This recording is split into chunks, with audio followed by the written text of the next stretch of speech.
आदाब, मैं हूं मुमताज आलम रिजवी और मैं बात करूंगा इजराइल की। जी हां, अभी तक आपने ईरान की खबरें सुनी, ईरान के प्रोटेस्ट सुने, ईरान का तख्ता पलट सुना और ईरान पे हो रहे अमरीकी हमले को सुना। लेकिन क्या आपने इजराइल की भी कोई खबर सुनी? क्या गोदी मीडिया इजराइल के बारे में कोई खबर चला रहा है कि आखिर इजराइल के अंदर क्या हो रहा है, इजराइल के अंदर क्या चल रहा है?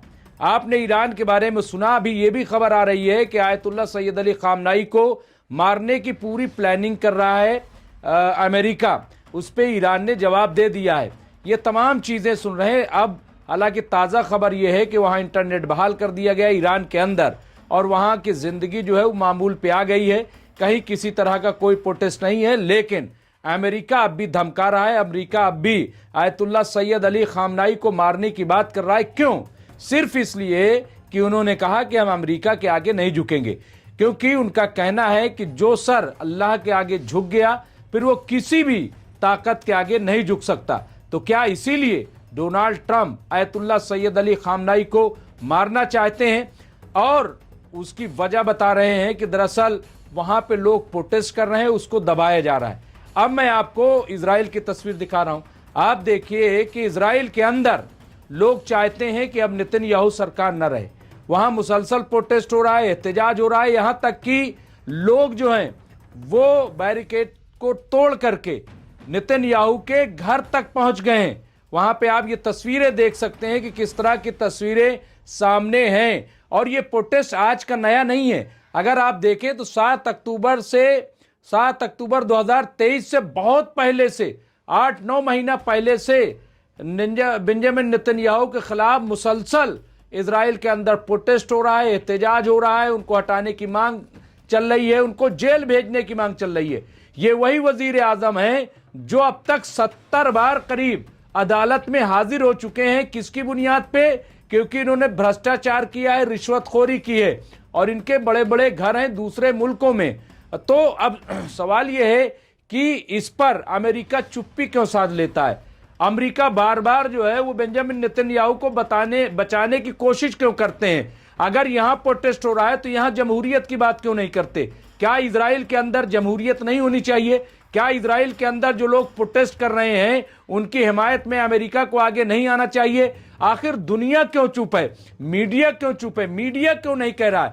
आज इजराइल के अंदर के जो हालात हैं, क्या मीडिया उसको दिखा रहा है? आप देखिए इजराइल के अंदर के हालात क्या हैं। वहां पे रोजगार जो है वो कम होता जा रहा है, वहां पे इंफ्रास्ट्रक्चर की कमी हो रही, वहां तामीराती काम नहीं हो रहा है, वहां पे जो तमाम बिजनेस के रास्ते थे वो बाजार बंद हो गया है, होटल इंडस्ट्री बंद हो गई है। क्यों? क्योंकि बाहर से लोग नहीं आ रहे हैं। पर्यटन जो है बिल्कुल से ध्वस्त हो चुका है। लेकिन इस पर कोई बात नहीं कर रहा है। इजराइल पे कितना कर्ज हो गया है, इस पर कोई बात नहीं कर रहा है। और इजराइल जिस तरह से पूरी दुनिया में, आप देखिए अभी वीडियो आया है और वीडियो में देखा जा सकता है किस तरीके से वो फिलिस्तीनियों के कैदियों पर मजालिम कर रहा है। ये तमाम ऐसी चीजें। लेकिन जो ह्यूमन राइट्स की बात करने वाला अमेरिका है, जो दुनिया पे टैरिफ लाद रहा है, दुनिया को धमका रहा है, अब जो है वो बोर्ड ऑफ पीस बना रहा है गाजा के नाम पे, दुनिया में एग्जिस्ट करेगा, उसके लिए 9,000 फीस रखी है। लेकिन आप देखें कि इजराइल के अंदर चुप है, इजराइल के बारे में कुछ नहीं बोल रहा है। हालांकि प्रोटेस्ट अमेरिका के अंदर भी हो रहा है। अमेरिका के अंदर जो हालात हैं वो नाकाबिले बयान है, लेकिन उसकी कहीं कोई चर्चा नहीं, उस पर कहीं कोई नहीं बोल रहा है। क्यों? क्योंकि वो तो आका है। अब आका के खिलाफ भला कैसे कोई बोल दे? यहां बोला जा रहा है ईरान में डेमोक्रेसी नहीं। क्यों डेमोक्रेसी नहीं? क्योंकि हिजाब पे जबरदस्ती हिजाब लगवाया जा, बस ये है। क्यों? क्योंकि वहां पे रुपया जो है बहुत गिर रहा है। अरे भाई, रुपया गिर रहा है तो पाबंदी किसने लगा रखी है? सैंक्शन किसने लगा रखी है? क्यों आप चाहते हो कि एक मुंतखब हुकूमत, आप आयतुल्लाह सैयद अली खामनाई को हुक्मरान क्यों मानते हो? वहां पे तो चुनाव होता है, वहां पे पूरा निजाम है, वहां पे मंत्रालय है, इलेक्शन होता है, सदर चुने जाते हैं।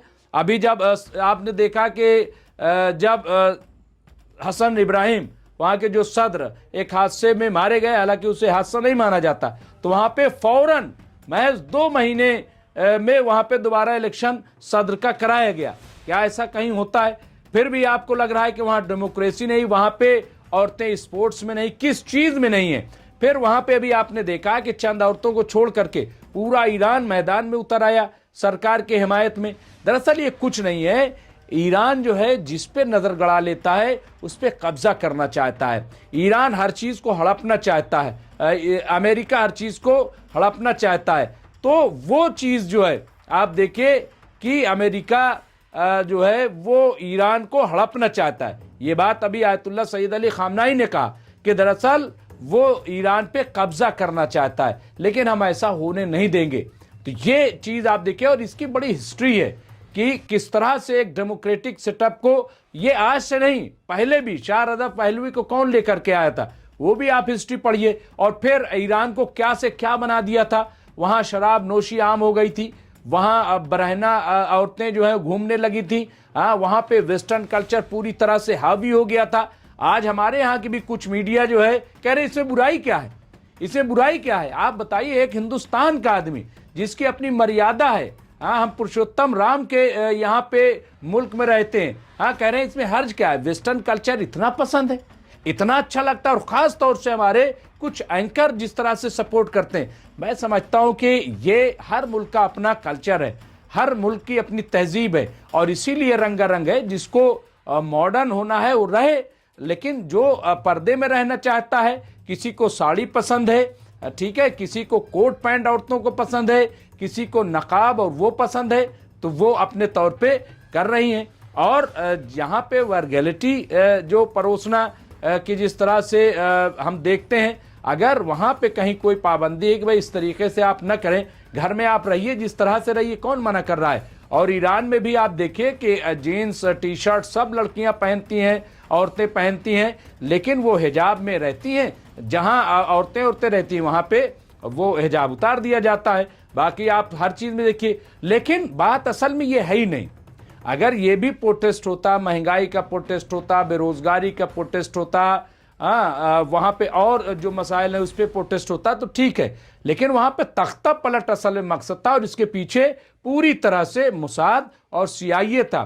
तो इस वजह से अब आप देखिए ना, मैं वही कह रहा हूं कि अगर वो ऐसा नहीं था तो आप बताइए आज की तारीख में इजराइल में भी तो प्रोटेस्ट हो रहा है। अमेरिका जो है वो उनके लिए क्यों नहीं खड़ा हो रहा है? क्यों बेंजामिन नेतन्याहू का सपोर्ट कर रहा है अमेरिका? क्यों बेंजामिन नेतन्याहू को बचाने की कोशिश की जा रही? क्यों अदालत से कहा जा रहा है कि इनको अब माफ कर दिया जाए? क्यों ऐसा कहा जा रहा है? ये बड़ा सवाल है। इससे आप अंदाजा लगाइए कि अमेरिका की पसंद और नापसंद का मामला है।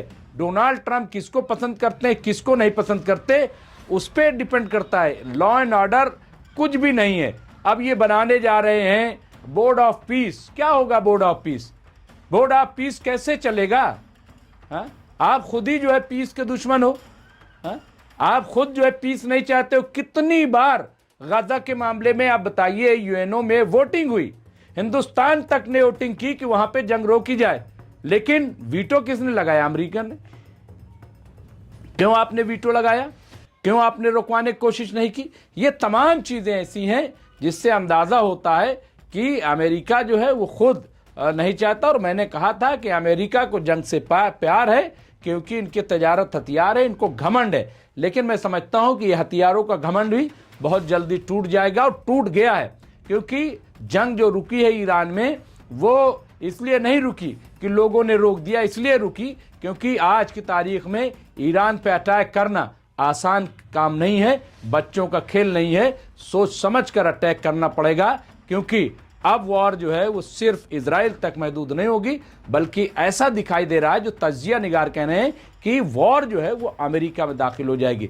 तो बहरहाल अगर इंसाफ पसंद डोनाल्ड ट्रंप है तो उन्हें चाहिए कि इजराइल पर भी नजर रखें, और अगर दयानतदार मीडिया है तो उसको भी चाहिए कि वो मीडिया जरा इजराइल का भी रुख करे, इजराइल की भी रिपोर्टिंग करे कि वहां के क्या हालात हैं। बहरहाल जो भी अपडेट होगा हम आपको अपडेट करते रहेंगे। देखते रहिए MMC न्यूज़ इंडिया। बहुत बहुत शुक्रिया।